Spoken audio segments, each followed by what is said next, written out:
Hello, welcome back to another episode of Technical Difficulties. Wah, wah, wah, wah. Vuvuzela noises. Is my video cut off by half? Nah, man. Alright, cool. Already got some technical difficulties here. I cannot see myself on the stream. Beautiful. I can see you. Perfect. That's what matters. Well, we're back, and tonight we're bringing on a special guest, Rocco. Rocco, Hey, welcome to hi, the hello. stream. It is a pleasure to be here. How you doing? I am doing all right. How about yourself? Not bad. Not bad. I forgot to mirror this. I'm all backwards on directions, but yeah, no, it's great. And still love the vaporwave, just the intro there, just rocking. Dude, Awesome. that was great. This guy Caleb made that for us, and yeah, it's great. We got a few different versions of that from him. But speaking of videos, man, the one video that you have up on your YouTube channel is pretty sick, dude. Like, I don't know how much time you put into like all the editing and stuff, but like when you hand yourself the cell phone to like your shadow clone, that was pretty sick, dude. Like, how much time did that take? Like, what was that process like? It took a minute, and again, just because it was like me by my lonesome doing it, I had to basically film myself, putting the phone down, finish that take to the point where I'm saying goodbye, clapping myself off the stream, then going, making sure I don't shake the camera at all. And there's some weird kind of editing there because the part where I come in is actually from a different take, like a week before the one that I had planned on.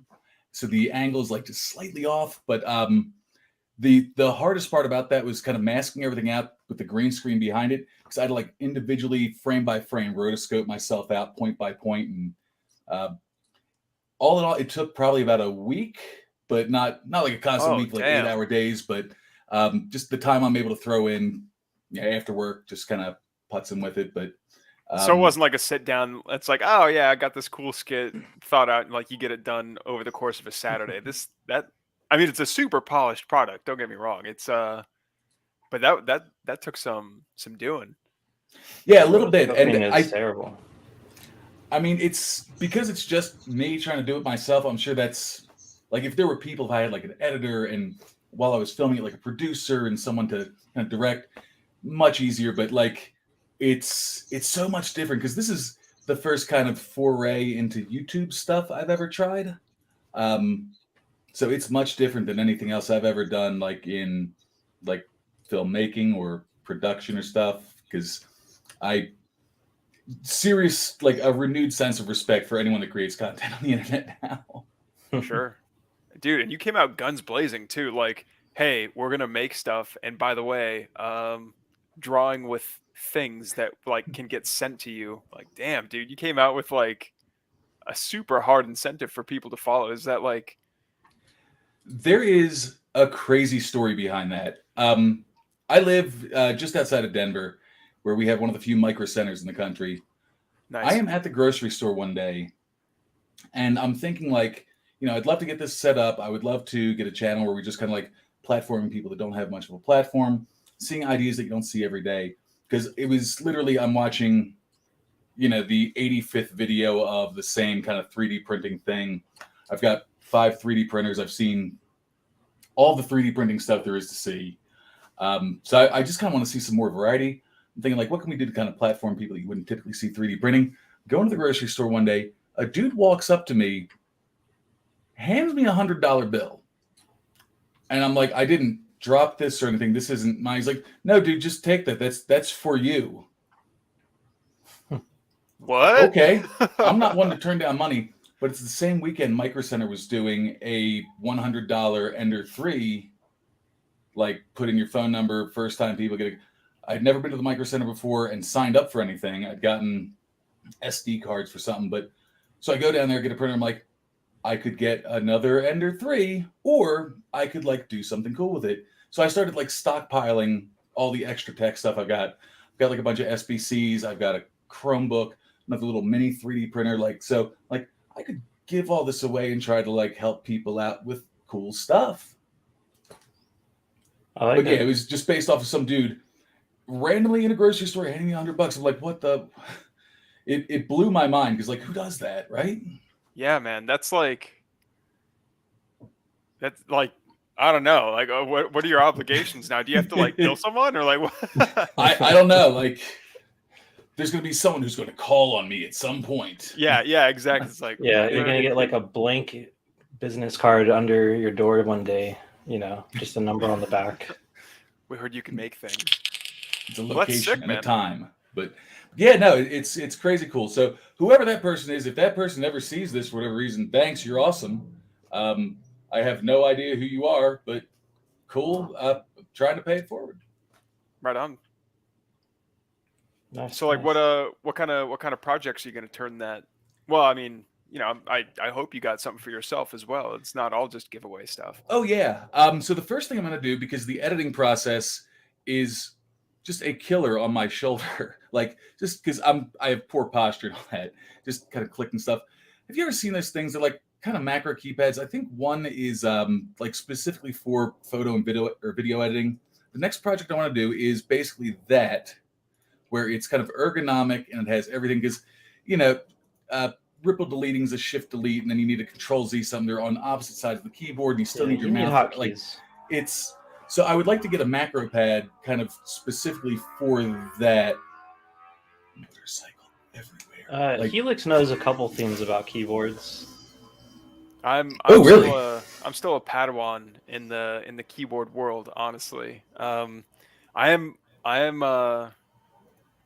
yeah, I'm a huge clackhead though. Like I don't know, I don't get like snobby about it's like, oh well, I prefer the cherry, you know, holy panda pumpkin color of whatever. It's like, no, man, I like typing on things. Sometimes I like it when they click, but for me, it's all about like weird form factors. And that's kind of like what got me into Cyberdex was because like everyone's all about, you know, build your own shit. And like if there's RGB, might look cool. If you like customize the hell out of it, yeah, that's absolutely what we want to do. And yeah, by the looks of it, I mean the purple and black you got going on in the background there, like I don't know, Trying it to get seems the like motif going. yeah, like so what do you have any projects in the hopper right now, or what are you working on? So that's the biggest thing I'm working on. I have like the parts together for it. I have everything laid out in Eagle. So it's going to be like a custom PCB deal. But again, you see these things and they're on Amazon for like $100-$200. They're boards, a battery, and a button. Like it's crazy that they are that expensive. Now, you know, I get that a lot of programming goes into it, a lot of you know, R&D development, a lot of advertising budget goes into it. But like for, I think I calculated out 18 buttons, 2 wheels, and a battery, plus a I don't know, like a teensy or So whatever. We're I actually made one, a small version of what you're talking about. Four nice, keycap nice. switches. Yep. We've got a rotary encoder, which also has a clicky button on it. You know, this one was pretty easy. Like as far as building it goes, the software on it, I had no clue how to do it. And one of the users on our Discord knocked it out for me in like a couple hours. Nice. Yeah, Which was pretty amazing. 6677 is the user who did that. And yeah, cool. I may have to cool little device. Pick the brain sometime because I have a bit of a programming background, not nearly as much as, you know, developing firmware for stuff, but I mean, when you look at programming, it's just telling a computer what to do in fancy language. You know, you can break that down, and the internet has the entirety of like all human knowledge on it, and it's like at our fingertips. So like, we could always do it. Yeah, it's honestly crazy how much like people don't realize how empowered they are right now. It's like, hey, there's open source artificial intelligence. If you want to make something that'll like you can do this, and it costs you like 40. I ordered chicken wings that cost more than what it would cost me right now to like build this thinking machine. Like it's so rad. Yeah. Yeah, we've literally just all of the, and that's, I mean, I won't get into a rant about it, but like the crazy stuff with like anti-intellectualism going on now, people being proud of not knowing stuff. It's insane that that's happening while we have the entirety of like all human knowledge that can fit in this thing. Like just if you Well, were all you going need back, to know is how to Google, right? right? I remember I was a teenager working IT jobs, and let me Google that for you was my favorite link. Just Hell yeah. Dude, the snark I on was it. sad Like, when they took down that website. That was sad. was that hard? Is it gone? Yeah. Yeah, let me Google you that for you. Was down. Oh, that's so Could be sad. better. Oh, rinse and Pepsi. Damn. Yeah, it's Oh, the well. last line they always put on there that always got me. Now, was that so hard? Like, just Nice. So how did you find Yeah. how did you find the channel? this had to be over a year ago. This had to be in 2019, so almost 3 years ago. 3 years ago, yeah. I was on Thingiverse looking for a small, like wrist-mounted application for a Pi Zero with a 3.5-inch screen, just as like a little wearable computer for just some day-to-day operations. And one of the users on there, and I forgot his name. Oh, I should have brought that up. But he had it was basically a watch that was about yay big. It had a flip top to it, flipped open, and had everything in it. It was an 18650 for the power, one of those 40 whatever power supplies, and a screen and a Pi Zero. Super sleek, super compact. I loved it. I asked him some questions about the design and altering it, just kind of make it fit my big sausage hands and sausage wrists, sausage everything.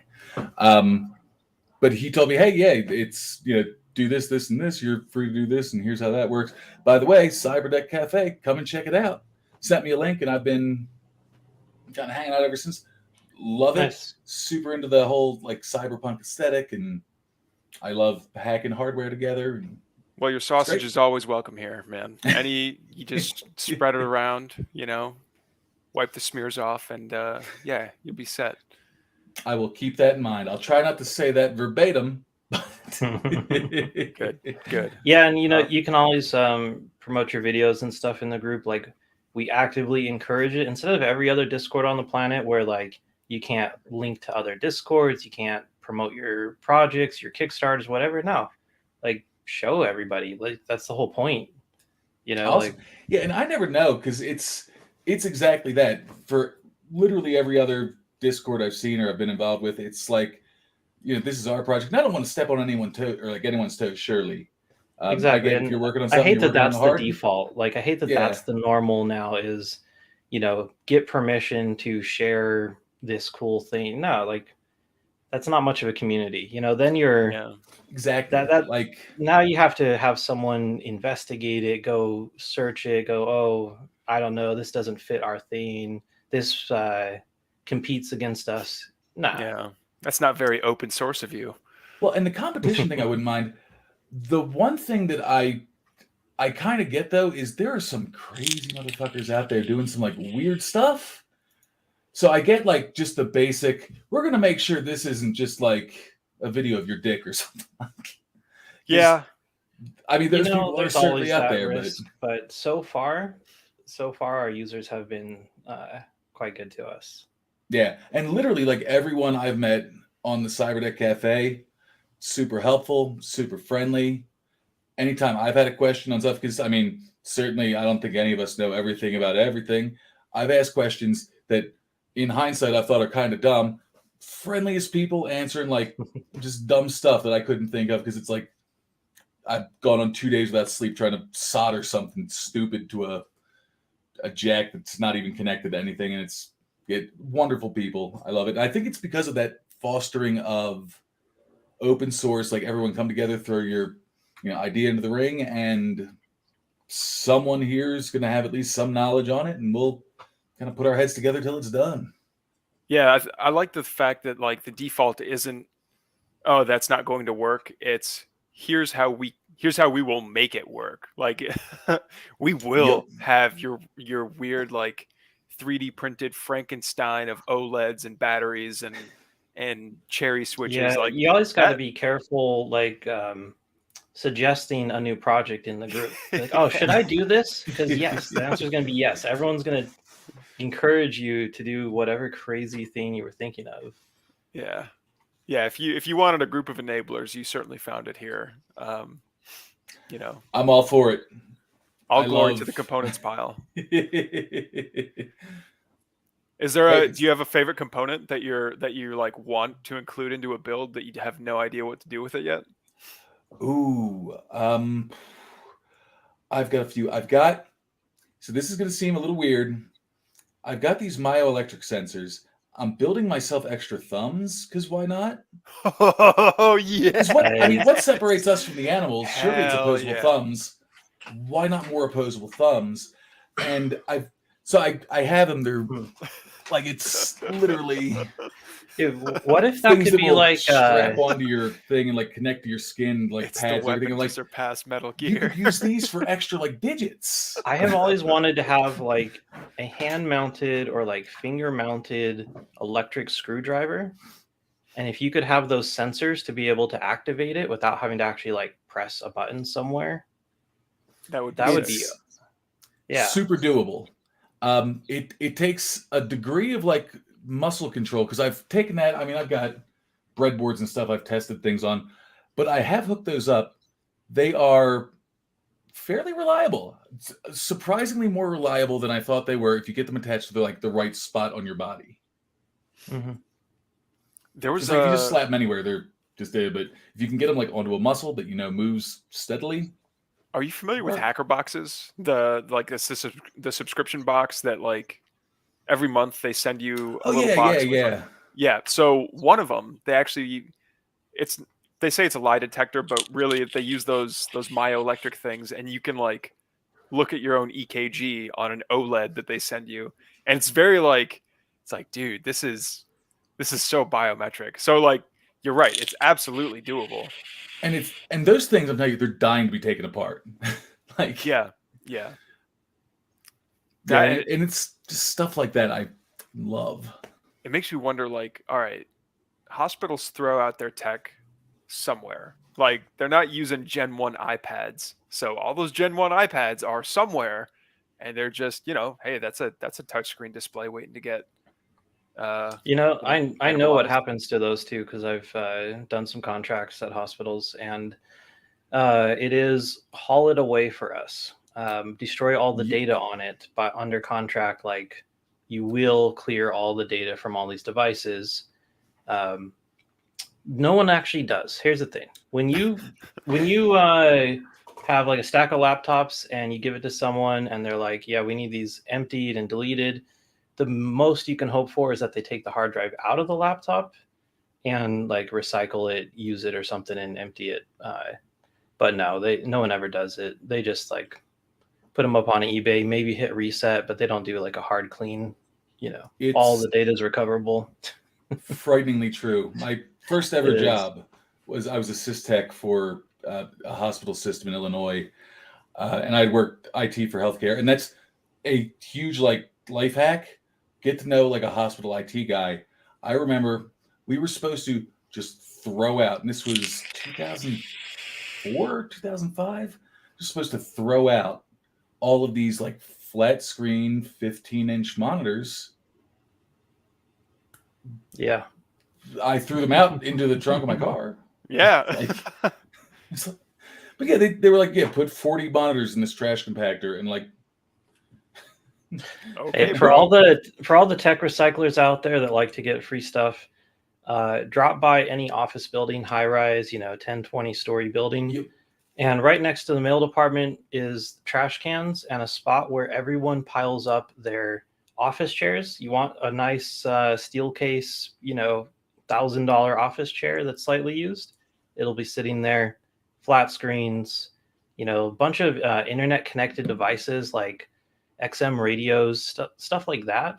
People toss all the time, always just piles of it. Like it's hard to not take it all when you're working those jobs. That's why I have shelves and shelves full of this stuff. and the thing about the hard drives is absolutely true, like frighteningly so.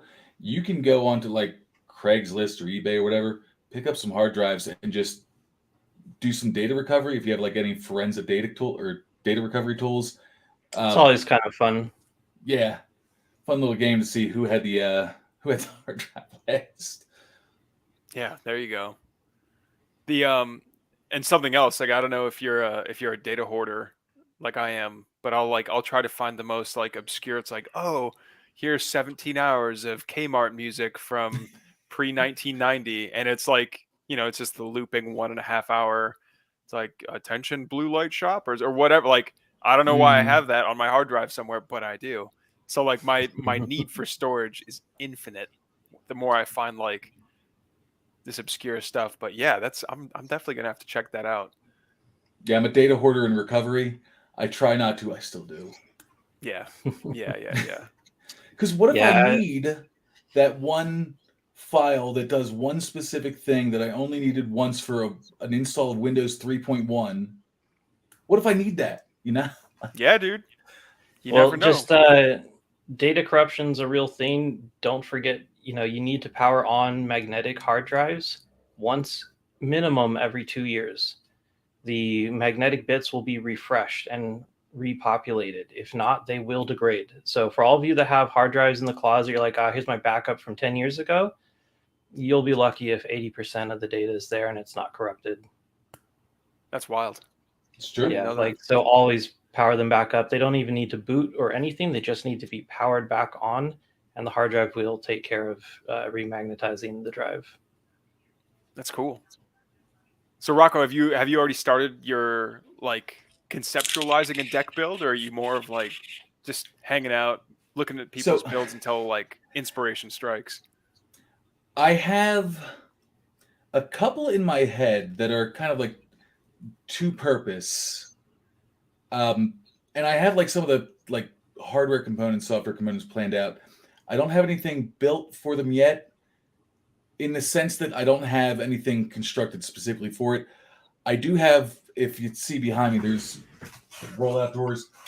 They're full of parts and they're organized and getting them flipped. And they are in kind of like groupings of things that are going together. So I have them organized for quicker assembly. I would like to get something that is just specifically for travel, for entertainment. So it's just games, movies. If you're, traveling somewhere, or if you're unfortunately returning to office, you can at least still watch Netflix all day. Another big thing that I am working with is wearable tech, which was why, when you were sending me links last night, Zach Friedman, he's got the Moverio eyepiece. I love that hardware so much. I actually have one of the optics here for it. Like, this is, I swear, one of the slickest pieces of optics you've ever seen. It's got literally hold that up to the camera a bit closer. So it is, you kind of see that square in there. It kind of makes more sense this way. If you see that angle in there, it actually projects along that. It acts like a prism. It's like the sideways part of Google Glass, but it's super slick, and it literally does the, focus in front of you for your eye, focus behind you for the rest of the world. Super slick. Are you able to look through it even if like there's a full image displayed? Yes, like, the can you image focus itself, through depending on how, if the image is very bright, it's harder. But if you can adjust the brightness of that image down, it will be opaque enough to see through. But the best part about that is, if this is covering your entire eye, it's only that square part that is. Gotcha. It's going to have the image So on it. if So you were that's to like put your script on it, black background, blue text, then you'd still be able to look through it. Yep, absolutely. That's cool. That's really cool. So what's the resolution? Like, can you actually watch Ghost in the Shell on it, or like? Yep. The what I'm working on now for the wearable things is it's basically hacking that and a viewfind together. Now I have a viewfind currently. Are you combining that crystal with the viewfind display? That with the viewfind display, because it's that, and there's a focusing prism that goes with it. So I'd like to get the viewfind output. If I could get, and I'm kind of working. So this is the display chip that And goes I, with the I already Moverio. like it because the the Viewfind optics just they're real soft on the edges. I have Mhm. one of them, and I actually And I would bought a like, Viewfind to use as a when I go fly FPV quads. I oh, don't nice, nice. necessarily want to bring my goggles, which are like a huge brick, Yep. massive thing. The Viewfind is literally the size of my finger right here. So I can have a mono display, HDMI input. I've got digital video with an HDMI output on the receiver. So I have flown with it. So I can pack that goggle in my pocket instead of bringing this massive chunk. That And is one of these such a miniaturized, good idea. yeah, that's funny.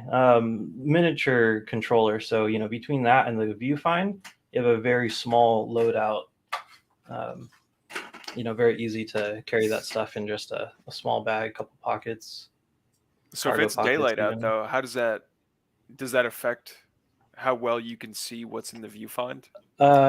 No, the Viewfind is not AR style. Like you can't see through it. It's a you Okay. know it, just a display. Like the actual display is right in front of your face with a little lens on it. The only thing that's tricky is if you've ever tried to just close one eye for a length of time, that's hard to do. So what you really need to do is you have a little card, little black plastic card that covers your other eye, so it's just blacked out, and then your brain automatically does the mixing, and you don't really know that you're only looking through one eye. Your brain tells you that you're seeing That's the the image in both eyes. for the form factor of the viewfind. Yep. It's literally that it snaps onto the side of your glasses. That's sick. Great I love device, it. really. Like for what it is and the price, there's nothing else like it. I mean, it's literally the only Yeah, one. it's what 150-ish ballpark bucks now, maybe less if 90, you get it. $90 if Nice. you keep an eye on eBay. Yeah, I got that one probably a year, 2 years ago, and it was, I think, The clip it comes 150 with dropped is down to like useless, 120, but yeah, But so good. the nice thing though is that it has the magnet embedded in the side of it for the clip that it comes with. Now the one it comes with, the mount is terrible, but it's really easy to just like I attached a magnet to the end of a piece of copper so that the copper wire can just loop behind my head and just position it where I need it. Yeah, That's cool. it's fantastic. So I would like that to feed out into the Moverio optics, so it's still see-through. And flying FPV is such like I just got my 107 license permitting thing. Oh, no shit. Nice. I never even thought about that. That's super cool for that like specific application. Because yeah, I got the whatever the like the big boxy, and they're heavy, they're What bulky, they don't travel did you super get the easy. Sky Zone Cobra X?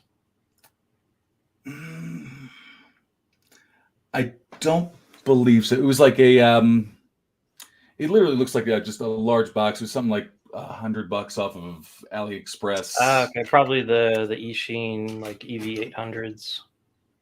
That sounds correct. Yeah. Nice.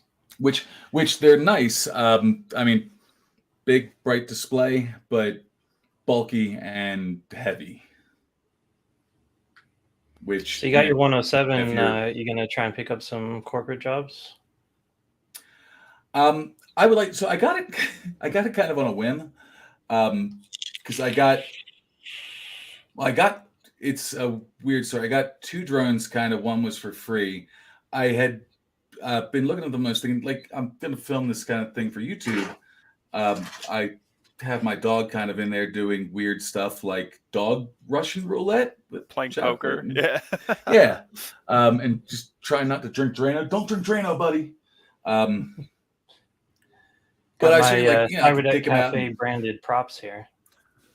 Ooh, nice. But yeah, I was like looking into it. I was like, so you need like a license thing to fly, even if you're just like shooting pictures of your dog. If Right. you put it on YouTube, there's that gray area where it could be commercialized, and I didn't want Right. to risk it. So I'm For like, anybody take that the doesn't test. know, if you want to fly drones and you make any money doing it, Mhm. You are technically required to have a commercial license for it. It's called a 107, and it's not that hard of a test, but it's not that easy either. You do got to study. Um, and it's one of those things that luckily they don't actually enforce, or the 10,000 people on YouTube posting their videos would technically be running afoul of that law. But it's not really intended to harm the average hobbyist. It's meant to keep commercial separate.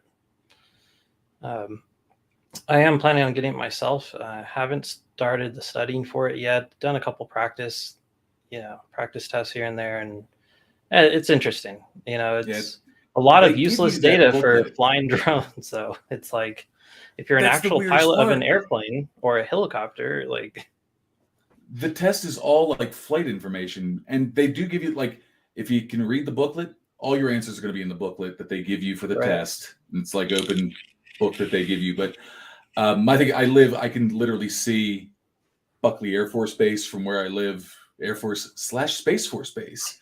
So I didn't want to perturb them, and I didn't want to get into any issues with possibly making $1 off of a picture of my dog on YouTube. but yeah, it's super fun. I got a drone. The drone was busted when I got it, so I contacted support for what's it called, like Holy Stone. It's like the intro, not really like it's not like a DJI or like a super nice drone company, but they're decent for $100, couple $150. yeah, they really Um, are. I had one for a while. It's the one everyone's seen on Amazon. It's like a knockoff of the Mavic Mini. They're Yeah, $200. yeah. Has all the specs. Actually has good video. The only reason I didn't keep it was it's pretty windy where I live, and it couldn't fight the wind. Like on a breezy day, I was up there flying, and full tilt, I was getting blown backwards. I was like, nah, that's not going to work. But I otherwise really liked the way it worked. Kind of wanted to just have it just to pop up and film myself while flying. It can just sit there and track you a little bit, turn left and right to follow you. Make up basically a flying tripod. Yeah, which is, I mean, it's cool the amount of features that they have to do that. Like they will absolutely like they'll recognize you and follow you around. They'll circle around you, and I had no idea that they were Yeah, that the like, orbiting feature packed. the orbiting that's stuff like is really cool. the camera I'm using right now, my Panasonic. You can program your face into it, and then if you have someone like walking ahead of you filming you, it will keep you in focus by recognizing your face and not focusing on anyone else around you, which is a trip. That's cool. Like, yeah. That's like Technology is amazing. that's like one of the most futuristic. I was just playing a mission in Cyberpunk 2077 where you go find where the reporter's at, and that's all it is. It's a little drone that's hovering in front of her face. And it's like, dude, that's not even a sci-fi video game thing. Like you could do that today. Oh yeah, It's bananas. There's this. It's a Tello, which is like a thing by DJI. It's this big. You can get them refurbed for like $70. They will film in 720p, reporting back to your phone, and they've got like the flight stabilization. Like it's nuts what you can get for. So I don't want to say cheap because $70 is still like a good chunk of money, but like for what you get for that money for like a piece of tech, it's so good. So Boot, have you used that the Viewfind? Well, I assume you've used the Viewfind with a quad already. Mm-hmm. Is it a noticeable difference in terms of like image lag getting from the quad to the eyeball as opposed to It the? is.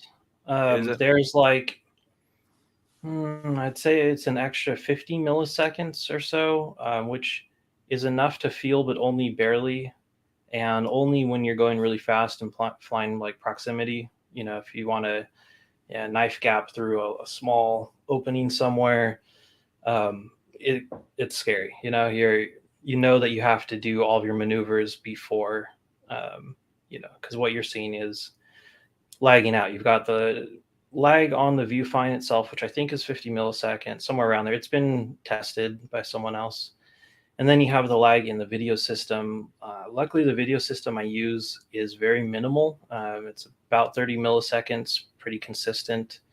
There is some HDMI timing issues, so the delay can vary a little bit. Sometimes after you've been flying for like 5 to 10 minutes, the delay can compound with these like timing errors. So you just kind of got to feel it out, account for it. But you basically get used to anything in just a flight or two. The viewfinder, the first flight feels a little weird because it's not quite the same as my normal FPV goggles, but then you don't notice. And it is a very sharp display. Like it's a really good looking image that you get from it. You know, very crisp, very clean. And it feels very close to your face too. A lot of those little mono optics, it feels like you have a monitor just kind of way out in front of you. You know, like they'll advertise it as being like a TV that's 6 feet away from you and, 100 inches or something, but it's more like it's 20 feet away from you. And it kind of looks like a postage stamp. Right. The viewfinder What is your definitely better. I'm sorry. Go ahead. Well, what is your setup on that? Because I know they have like digital and analog options, and the viewfinder's HDMI in. So I've got HD0. So there's a receiver module and a HDMI output, and then you can just hook that to anything. Oh, nice. So it's a 720p video, 1280 by 720, 60 frames a second. It's really a great video. A little bit finicky when it comes to assembling, getting your wiring really clean, your antenna really clean. It's not as forgiving as analog. A couple crashes and say you bend your antenna a little bit, you'll start having some major video issues. So it has to be like a pristine quad. It's not really good for bashing around, although I do.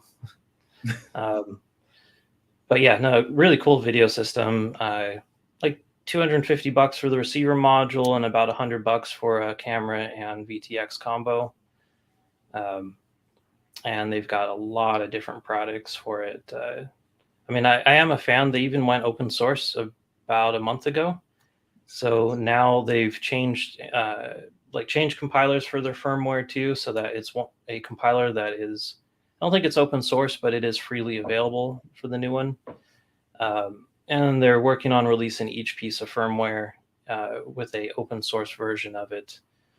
Because you know how it is. Any kind of community of techs, they all want to put their stamp on it. They want to make changes for this and that.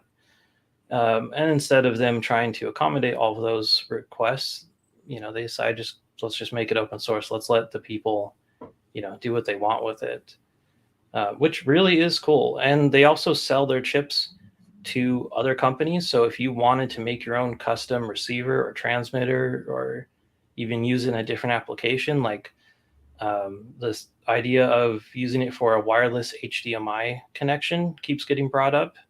It's really the perfect platform for that. Like I would love to have that.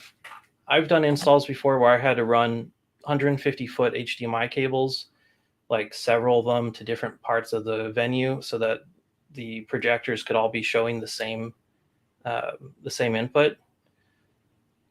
And this would just make that, so easy. So, you set up like a event for a big like outdoor pool party, some DJ setup or whatever, and you could just have one transmitter and a bunch of receivers throughout the whole facility to rebroadcast your stream.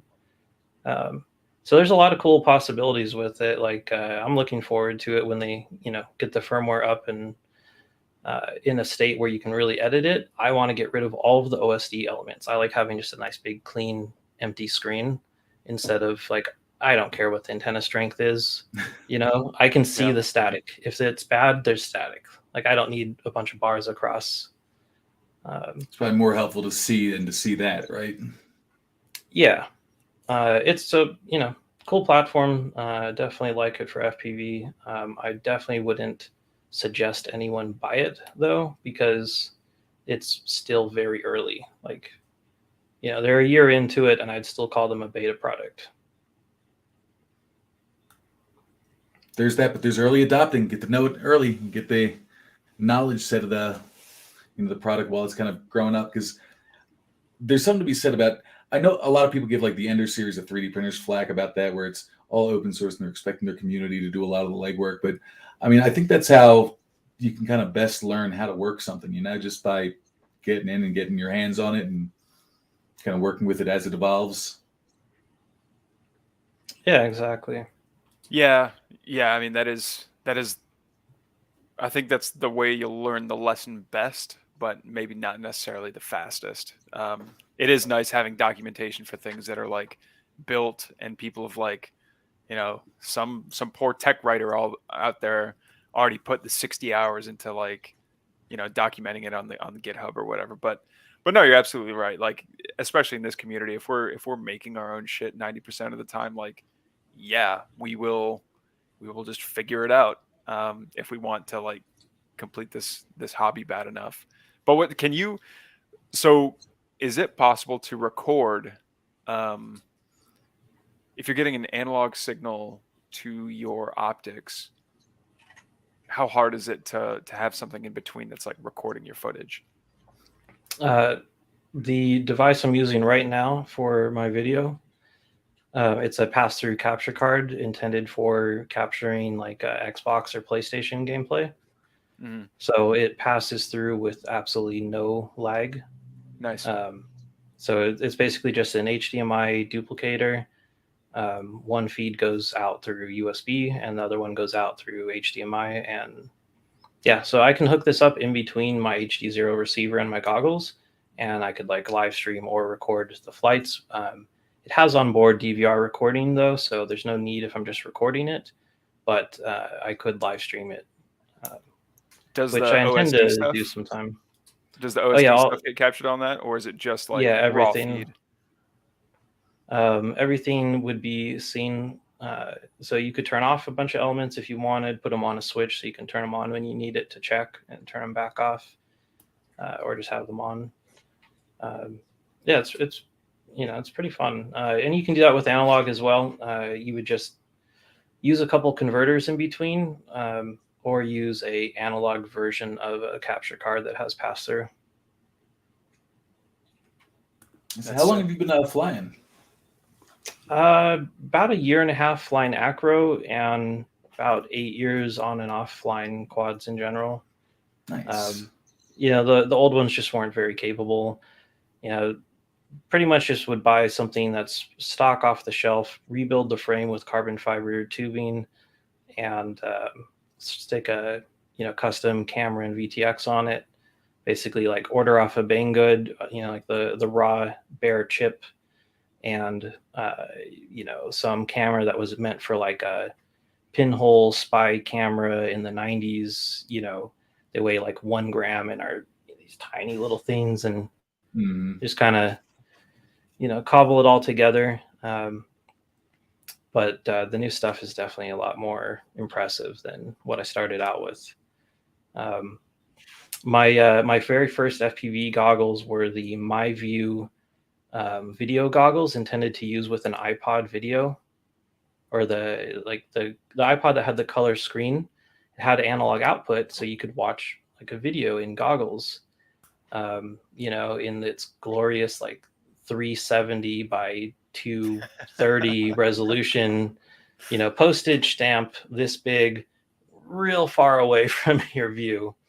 And the lag was like a good 200 milliseconds. It was brutal. But you know what? It worked. And those video goggles were like $20 because you could buy them used on eBay. The batteries all swelled in them. They all puffed up. So all you had to do was remove the battery. You didn't even need to put a new one in it. And then just wire in, just plug into the USB port in the front.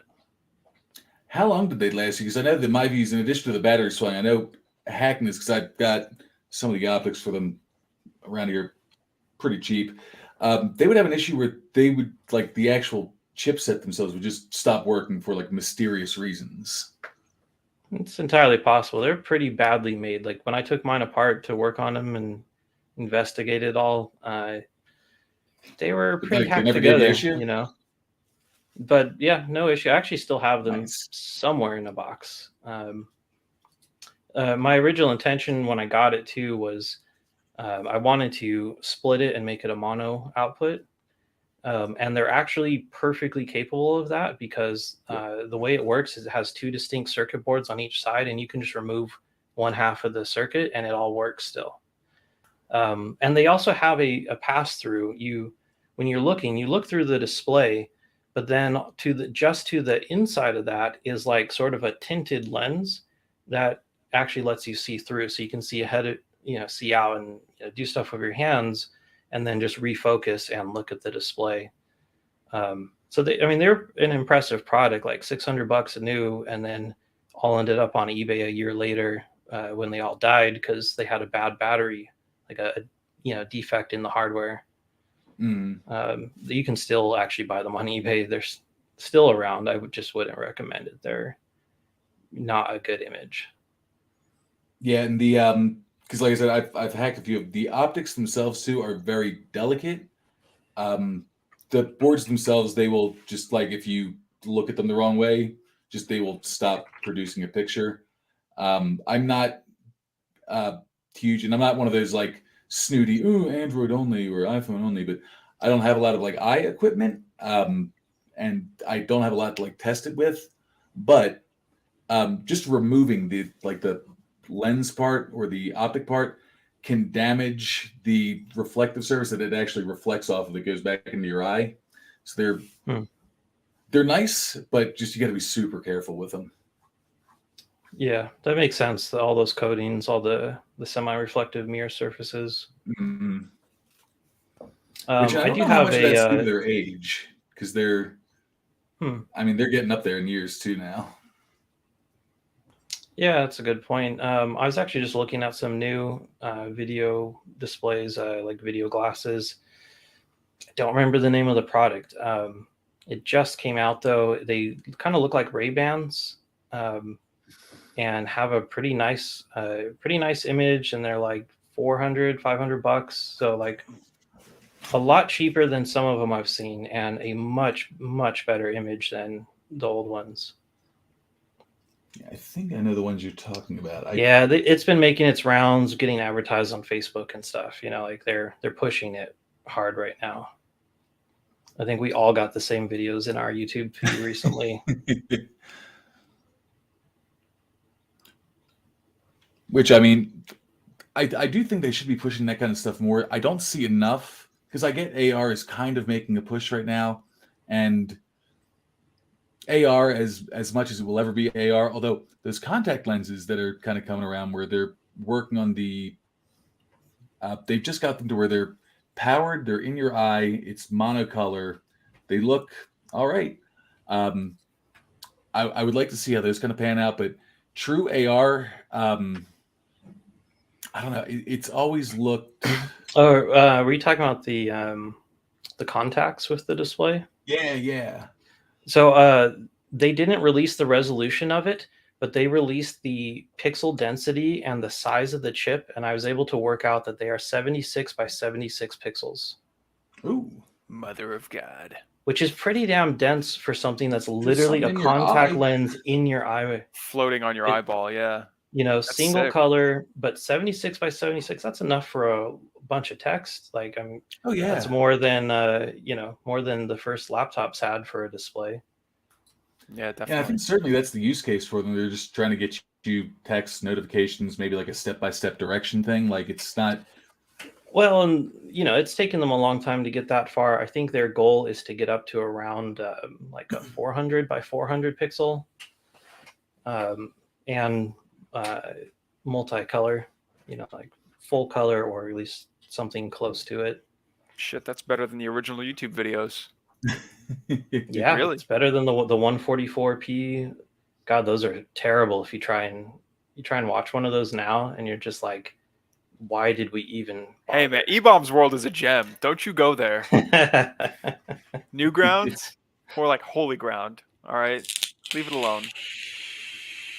But yeah, man, I have a feeling that once AR is, because the tech's out there, but I think we're looking at like an adoption issue right now. But what is stopping AR from replacing laptops these days? Like you could almost just carry around a keyboard, and if it's a Chromebook is basically just a typewriter with a display on it. So why not just have like, if you want to do word processing, I'd rather carry around like my eyepiece than a laptop that I need to plug into the wall. You know, I don't know. I think Well, the Viewfind's perfectly capable of that. that's what I I mean. think I think the thing that people make the mistake on with it is they don't cover their other eye. So if you have both eyes open, it makes it sort of an AR type thing where you have the display being overlaid into your vision, and it gets kind of tricky to focus, and the contrast is an issue. And then if you just are trying to close one eye to use it, that's super uncomfortable after a couple of minutes. So really, Yeah, but you can get just an eye need patch to, at Walgreens for like $3, you know. Plus, you look cool. yeah, go the route I did, which is just on the viewfind itself, extend it out with like a strip of black plastic. So when you're looking at it, it just blocks out that section of vision on the right eye, and you're able to still see past it, top and bottom, and kind of out the sides, but then get that contrast you need in the center. Yeah. Just buy two, flip one over. You know, I actually considered that too, but then of course you'd have the whole IPD thing where you would need to adjust the width just perfect and the angle so that the two images actually fit into each other. And And then then you there's also have to timing. post-process the image to flip it on the other eye. And Yeah, exactly. You got to flip the one. Then you've got the HDMI timing issues, which all HDMI devices have various issues with lag in it. And the timing errors do stack over time. So they'll get worse or they'll reset at a certain point too. Learned about that with the HD0 system. yeah, which I don't know, for something that is supposed to be that compact, a streamlined way to deal with that, unless you're doing it programmatically, which would be, more lag to the system kind of overall. Is it going to work with that? But as a single display, it really is good, and you absolutely could just have that display. I'd say a Raspberry Pi 2 would be a good, it's got enough power to it if you could actually buy one, if it was available anywhere. And then I wouldn't go anything less than a 60% keyboard, because if you actually want to do word processing, you don't want to be doing a bunch of macro commands. No, That's just going to definitely. slow you down. That takes away from the productivity of it. Well, I really think that needs to be just input devices need to be our next kind of leap forward when it comes to either AR or just mobile computing, because a keyboard, no matter how streamlined you get it, is still a chunky piece of hardware, a chunky, non-flexible. Even if you're talking about like a dactyl, where it's two very ergonomic things, it's still a chunk that you need to have in front of you. I would like to just kind of see people explore something that's a little different, whether it's... Have you seen the old, like back in the PDA days, there were keyboards that would like fold up into themselves that you could like fit in your back pocket, almost like a wallet. I remember those, and I remember the grips that you had to do chords on, where it was like multiple I don't remember those. keys that you had your hands on. Yeah, those were kind of nuts, accordion keyboards. Yeah. All through high school, I used a one-handed accordion keyboard, and it was those really things, hard I never to got retrain used to myself. them. They were... So like that became like that's all I used. So retraining myself to actually use a full-size keyboard was a bit of a challenge, because I went like 6 years with only using them just sparingly every now and then. The accordion keyboard, I actually made it from it was a keypad, like your normal number keypad, the separate ones. Removed most of the caps and switches, and then remapped it. So I just had software based, and you would just leave your fingers pressed on it, and you just do your chords. It's 5 fingers, and could have any basic conversation with it. Anything a little more complicated had to switch over to a keyboard for a minute, special characters and stuff. But it's interesting. Yeah, which I mean, any more you'd need. And it was actually very functional. It was nice. You could just do it blind. You know, and I never was very good at typing blind when I was a kid.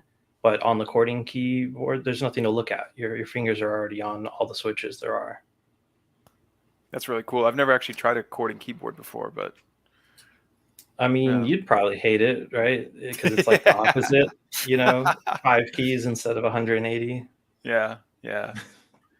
Do you, Helix? Do you have the ability to show one of your humongous on Yeah, stream? yeah. Let me see. Let me see if I can find it here. I'll have to pull up the imager. Helix Um, has like the largest mechanical keyboard set, and I don't mean he has the most of them. I mean they are the largest keyboards. How many keys you got on them? it's 160. 160. So it has like 3 numpads and the F row where you would normally have F1 through 12 is, let's see here, that's 10. It's 25. But the F keys I think can go up to 40. There's support for. Yeah. Well, so what I'm saying is like where that row normally is on a keyboard, instead of 12 keys, I have 25, and there's 2 of those rows. Is it 2 rows? Yeah. Here, let's see. Do you use the extra keys like often, or is it just for having them for the sake of having them? So the story, and this might be the only, like, the first time I've ever actually told the story, is that some dude was just selling this random form factor on the webs, and I was like, all right, man, how much you want for one?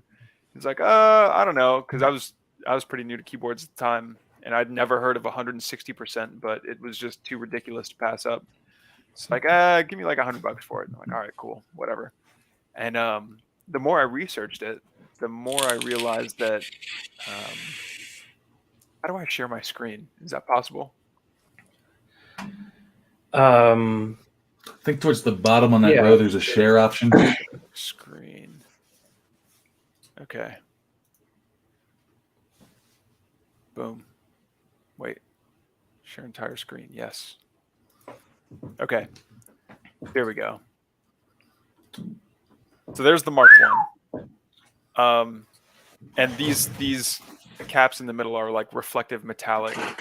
I think they're aluminum. I don't remember. But anyway, this is all the hodgepodge leftover caps that I had lying around. Like, I think this is Burmese. I don't know what that. I was going to say, I have so many questions. That was one of them. What are the flowers? What are the hazmat symbols? This is an SA profile from GMK Carbon. I want to say is the keycap set. There's a little Evangelion head right there. The flowers, I don't remember what those come from. I do like the ice cream, like the creamsicle one right there. That's fun. But so this is the first one that I built, and then I asked the guys, like, hey man, I need to know more about this. Like, where did you get it? How did you find it?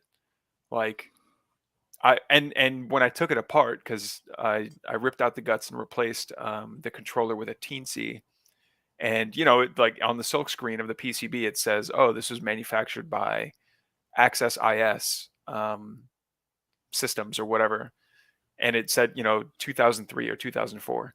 So I called them up and I was like, hey, I want to reprogram this keyboard. Instead of like desoldering a bunch of stuff and cutting wires and unscrewing things, can you just like give me the software to reprogram this? And they were like, oh, we have no record of that device ever having been manufactured by us.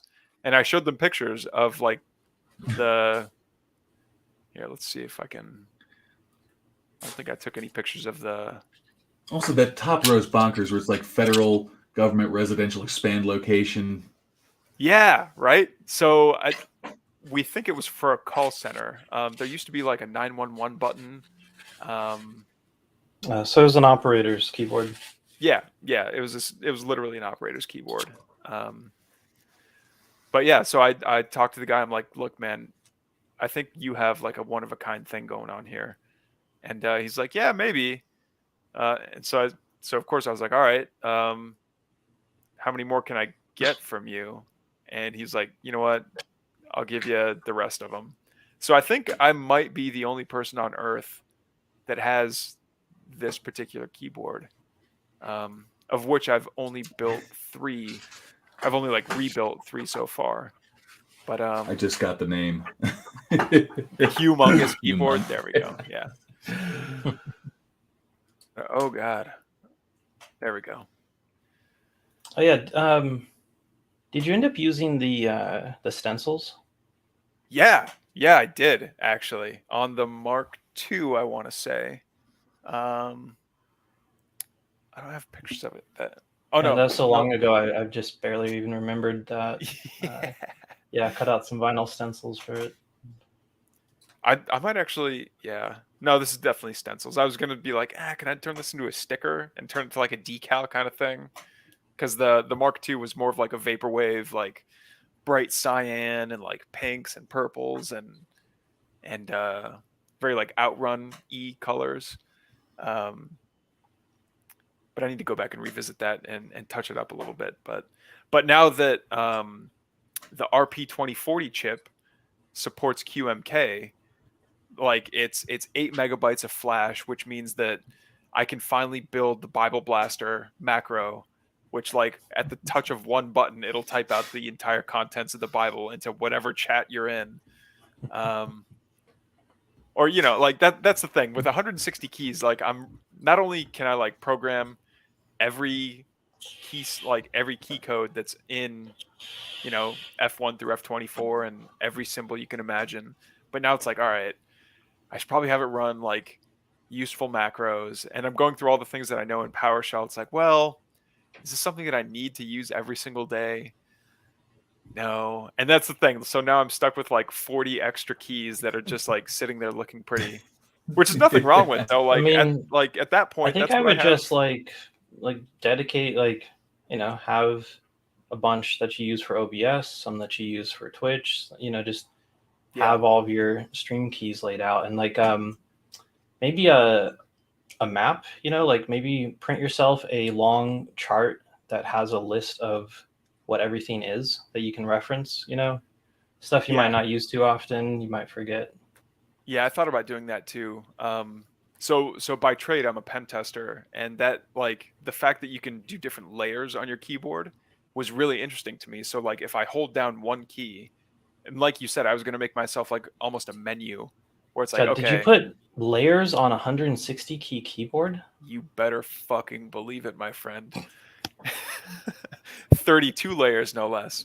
So my idea was like, if you hold down one button, that's like all your Linux scripts. That's like, oh, I didn't want to like type out one by one this entire script, so I'll just like hold down the Linux button, and there's my first like my go-to nmap thing, so I don't have to type it out and think it's like, oh, did I forget this flag or whatever, or yeah, basically that stuff where it's like, oh, I want like this really slick recon thing, but I don't know how to upload it. It's like, well, I don't want to type it line by line, so macro, like, or it's like, oh, or I'll hold down the Windows key or the PowerShell key, and then I'll have different macros available for that. But it's a worker, like, I don't know. When I'm feeling more technical, I'll work on the macros themselves and like what I want them to do. But if I'm feeling more creative, then I'll worry more about like the aesthetics and how I want it to look. The Mark III that I'm working on right now is going to be very Fallout themed. So expect blues and yellows though, and Vault-Tec. I think the Humongous needs one of these real long displays, you know, like maybe 2 of them side by side.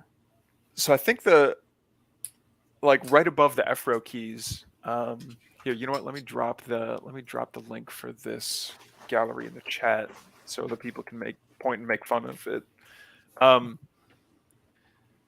The real estate north of the F-row keys is only like 2 inches. I don't know. I mean, the display would jut out a little bit, but no, there's one time that to build would it fit. out. There is one that is a like 1 inch by 9 inch display. It's meant for like mini marquees and stuff, like to put in a store on a shelf. Full color, you know, HDMI input. You could totally have like a strip display. I wonder if they have a touchscreen overlay for it too. That'd be cool.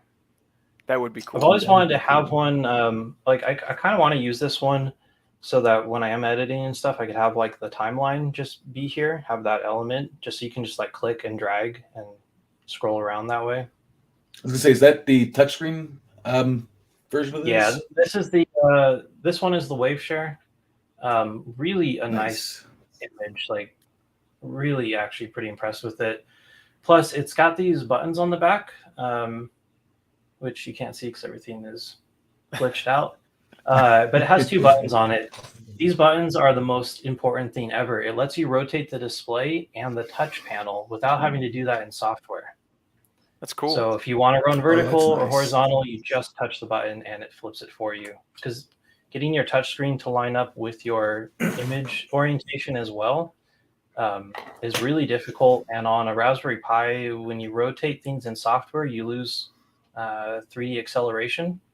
So that really sucks. So being that's able to super do handy that to have. on the display, almost all of the WaveShare displays have that switch on the back that rotates for you.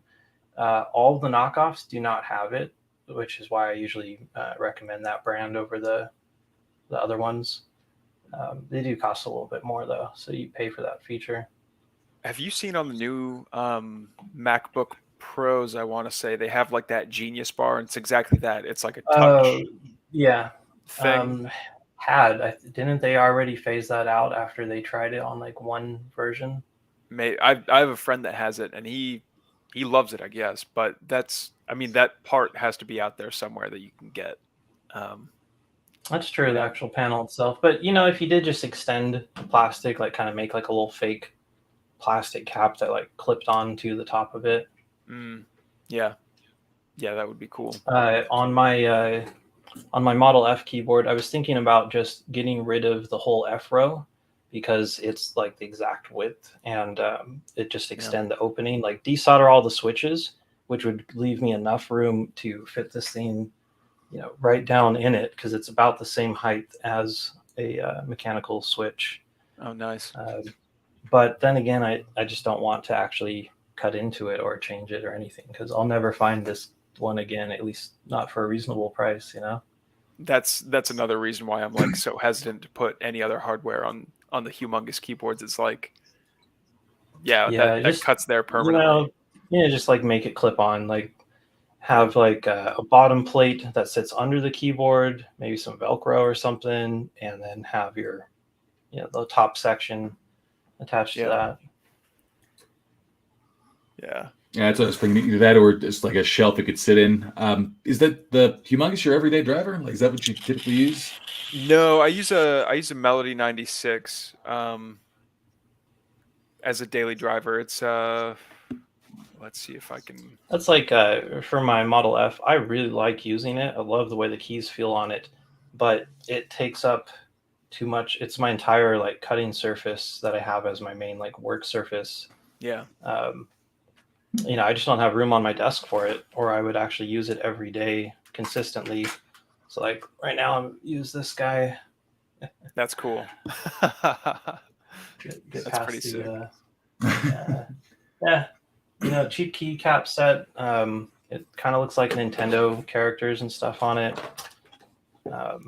It's only Have like you guys 50, heard of the like Optimus $50, Maximus keyboard, where each key has its own like 64 by 64 display on it? Has its own OLED display on every single key. You know what's crazy is that came out like 10 years ago.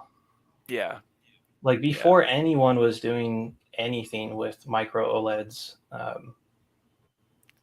OLEDs might have like just come out right around that time too. Yeah, that was a brand new thing. The switches that are on that keyboard are available for sale at DigiKey individually. Yeah, that was something else that was kind of dangerous for me when I realized it's like, dude, I could build my own Optimus Maximus. The humongous Maximus, bro. I mean, I actually I considered it for this one since it's only 4 switches. It'd be like, all right, it'd be $200, but it would be damn cool. That would be for a dope prize keyboard, for like would be 10 grand. So whatever our next contest is, that would be actually. There may be similar things, but cheaper than that for OLED keys. Just the way that my stupid brain works. When I was originally trying to get the Movaria stuff working, I saw there was a OLED 96 by 96 keycap that was 30 something bucks, and I was like, that may work. It didn't have the That is brightness the that I same needed, ones. but, Yeah, that's the same one. Really? It's 30 something bucks. Get it from DigiKey, tax, okay. shipping, a controller for it. Basically $50 a key. By the Yeah. time you're done. Oh hooking yeah, I up. guess with the controller, yeah, it would be. Fire up the old calculator here and see how much it would cost. We're giving you bad ideas. Yeah, answers that I don't want for. Ooh, that'll be a cool $8,000 to outfit an entire humongous with OLED Plus the keys. ones that you break during, R&D and yeah. La la la la la! I can't hear you. This is gonna work the first time. Is it the You know what? Use it. the How about your one key? ISC01P? Your what'd you say the model number is? You want to drop the link? for it? ISC01P. Yeah. Can I drop files in here? I've got a spec sheet. No, you could always send it to me on Discord though. Yeah, I'm looking at it on Mouser now. No, Helix I was saying a one key. Mouser's where I got it from. Yeah. The OLED switch for a one key keyboard would be great. Like That for would your be pretty Bible sick, Blaster. actually. Yeah. It could display the text that it's also writing out on the switch. Oh my Line god, by that line. would be so cool. All right, that might be in the Yeah. Mark IV actually. Dude, the Mark IV is gonna I'll be sick actually. I drop a think you're link gonna for get the a kick out of it. PDF in the chat if anyone wants to look at what we're talking about. All right.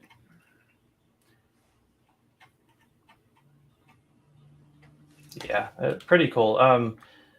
A cheaper or kind of different version of this same setup, I've seen someone just use those little cheap OLED like dual color displays. The ones that we all have on every like ESP device. Yeah. And they put those panels on top of a micro switch so that you can just press on the display and it clicks a switch. Made a little stream keypad with that. Oh, that was That's pretty cool. That is super cool, and I kind of like the aesthetic of that too. Like, not everything needs, the Now, 60 of million. course, you could also just have a display with a touch panel on it, and it could just Yeah. reconfigure itself into switches, individual keys. You could even put an overlay on it that had, like a little plastic grid to, divide it out. Yeah. I don't. But I know it doesn't Typing on a click. flat surface has always been weird for me. Well, I mean, for a macro pad, for a Stream Deck. Yeah, that would be cool. There was one project I saw too where that's what they did. They just used a single touchscreen display, like I think it was one of those 4 or 5 inch ones you get for a Pi usually, and then put a grid over it and pretended like it was a bunch of individual OLEDs or something. It was cool. It was a good cheap way to do it. That is pretty cool. So Rocco, back to your channel and Things for like that. anyone It's just who- that great kind of outside of the box thinking. I'm sorry, what's that? I was just gonna say for your channel, for anyone just joining us too, because people usually kind of pop in late. When's your next video going up? Got one in the works? I do. I have a couple in the works for just the. The next project that I was working on was going to be the importance of just a clean and well-organized workspace. So I've got that about halfway done. However, going through that entire editing process kind of started me on a video for that macro pad because of how much of a pain editing was on just your standard keyboard. So one of those two will be coming up, and I would like to try to get some shorts in for just garbage I've ordered off of like Wish or Alibaba, the latest thing, because I'm super curious when they advertise a 16 terabyte hard drive for $20. What is that really? You know. So I'd like to throw up some shorts of that because you'll eventually get your $26 you spent on it back. But I think it's pretty fun just hacking those things open. So yeah, that's kind of what I've got coming up. Just MacroPad, kind of workspace organization, and kind of how to organize things to maximize workflow, and then just shorts of me being stupid with electronics. Sounds like fun. An actual video on setting up a workshop wouldn't be a bad thing. It's usually the part that we all skip when we get started. We just kind of start collecting things without any real plan or goal in how we're gonna, catalog it. Space I've management. been considering. Yep. I was thinking about the inventory system on video games, and how much I would really like to have. I really should have my own inventory system, so I know, what screws do I have in stock, what displays and devices, and something I forgot that I bought 8 years ago that I still have on a shelf. Yeah, and the two biggest things are maximizing efficiency for where things are, so you can get what you need the most, the easiest, but also keeping track of what you have. Kind of like to what you were saying, you may have a part you bought 8 years ago that you could absolutely use for the project you're working on now. If you don't know you have it, and you buy something else to kind of cover that same need for that project, you're still stuck with that same part you got 8 years ago sitting there collecting dust. Yeah. Mm-hmm. And then, And the worst thing I is can when see you buy it twice. Yeah. Yep. I can see Because the shortfall. you have it and you can't even find it. I know I have this thing, but I just need it tomorrow, and I don't want to spend a day trying to find it.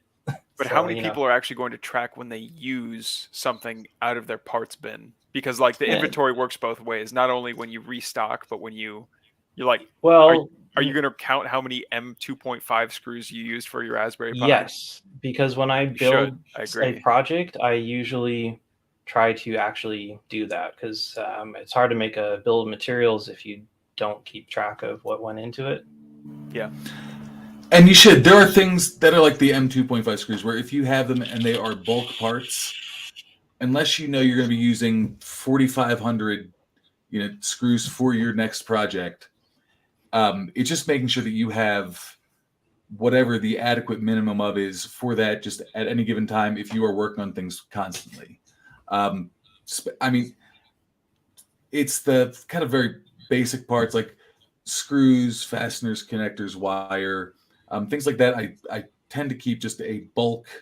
Do I have it? Do I have adequate? But when it comes to things that typically have part numbers, things that are kind of harder to find, things that take a decent amount of time, things that you couldn't pick up at a Radio Shack. Radio Shack, if they're around.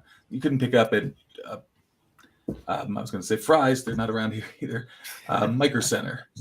But yeah, if it's parts, it's good to keep track of that and keep track of when you're, and it's discipline too. It's not something that's just going to come overnight. Yeah. I have always struggled with that, and it has been because I'm a scatterbrained person, and I will kind of jump from thing to thing to thing to thing. But if I don't keep myself disciplined, then I'm never going to keep up with that. It makes your life the 5 minutes it takes to make sure that you're organized and you're keeping those records at any given time so offsets the hour plus that you're going to waste later trying to remember where you put dongle number 436.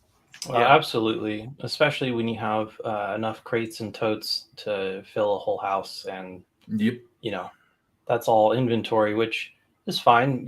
Some of us can hold that in our head and have everything exactly mapped out, but there are occasions where you just misplace that file folder. Yeah, absolutely. And I mean, even if you keep that in your head, which I am a huge proponent of offloading things digitally, so you can just keep more allocatable RAM. But it's, we're all fallible. Yeah, you only need to take one good hit to the head and you don't remember where anything is anymore.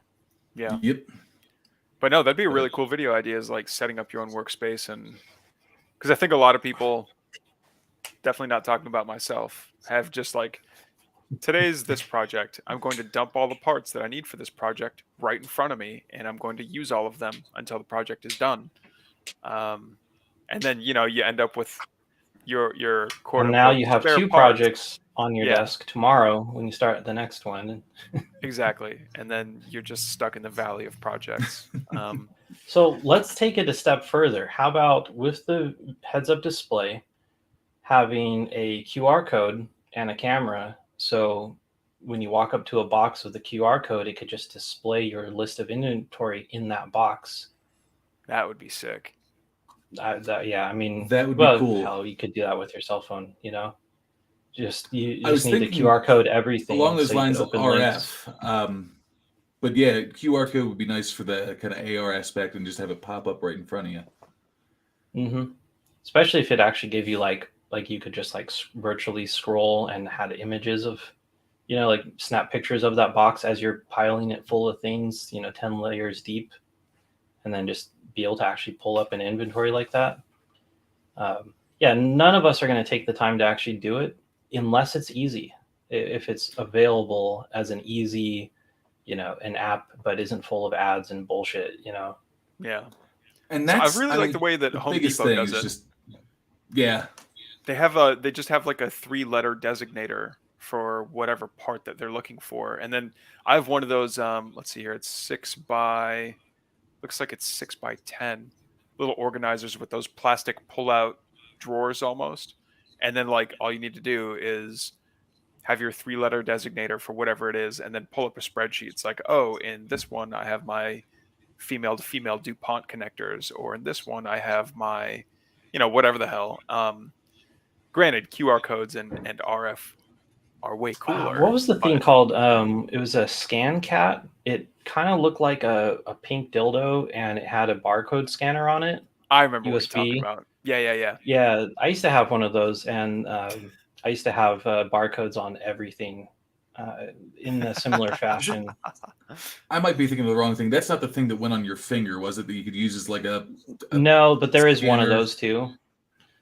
They had like a video game attached. Like you would, like the one I had, you would scan stuff in the grocery store, and the barcode, it was sort of like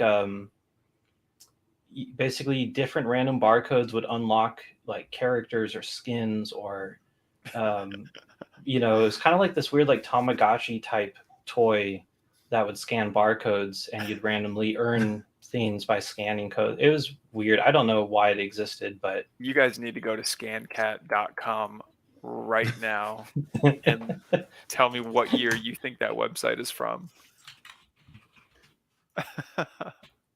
That's incredible. oh yeah, that's 99, right? my. No, there's an XP window screenshot in there. So 2002. 2002 is my guess.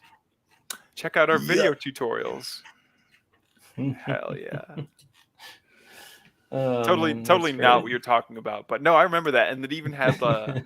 I remember the form factor itself was actually like a panther or something, and like in the mouth was the scanner, but that might be something else.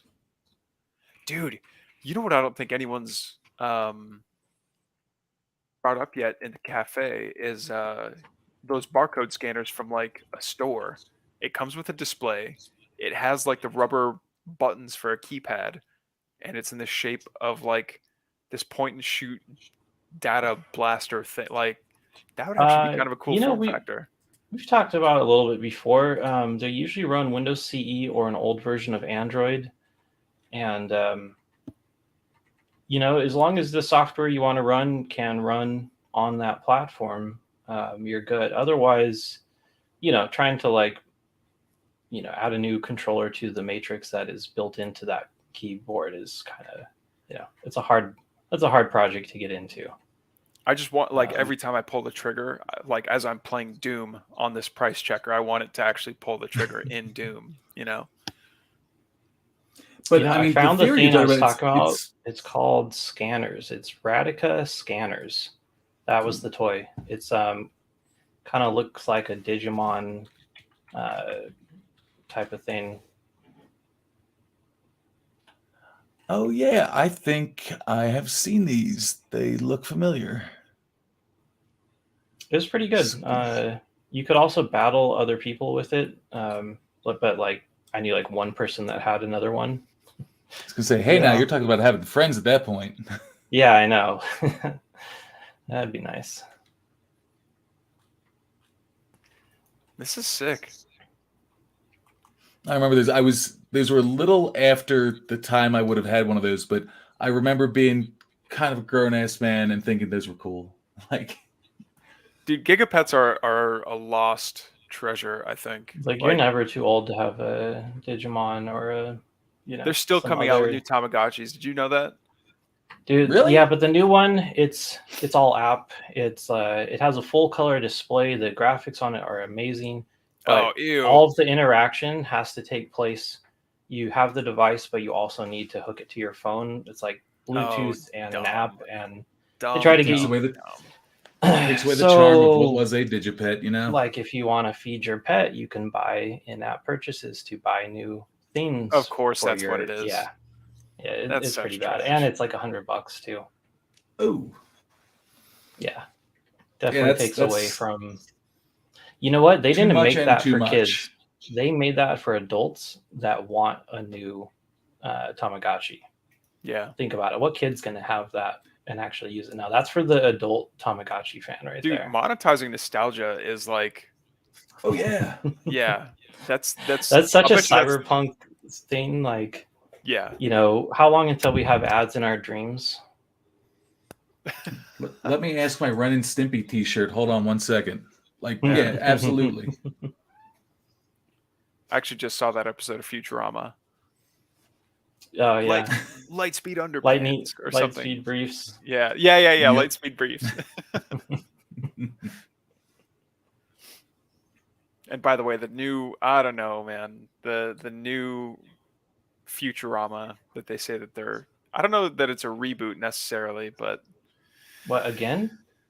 they're bringing Futurama. It's coming back. Hulu's bringing it back with like the original voice I'm okay cast with and that. everything. The last time they did a couple like new seasons after it had been off for I think 7 years or something, they were great. The last 2 seasons are like some of the best. Yeah, didn't they bring them back as like movies? They're kind of like just blocks. They did that too. Yeah, you Yeah. got the beast with 1,000,000,000 backs. Yeah, with David Was one of Cross as the orgy beast. Yeah. Yeah, that one was hilarious. Yeah. It's like those aren't tentacles, those are genticles. There we go. All right, now that we fully devolved, I gotta hit the hey guys. The Oh, it was a pleasure yeah. meeting you. Pleasure talking with you, man. Yeah, it's fun Yeah. having you on. You're welcome to come back anytime you want to. We try and do these live streams when we can. It's been a while since we've had one, but Yeah, definitely let me know. I had a ball. cool. yeah, it's always fun. Yeah, man. Well, Thanks for stopping and by. thanks everyone for joining us, all 3 of you. Yeah, and thank you all. Check out my channel. It's pretty cool. We're giving away free tech stuff. So Oh yeah, let's drop a link to his channel. Yeah, I'll put it in the description once we end the stream. That way people don't have to find it in the chat. Smart. Cool. Well, yeah, have a good one. We'll catch up with you guys later. All right. thank Buenos you. nachos. Ciao.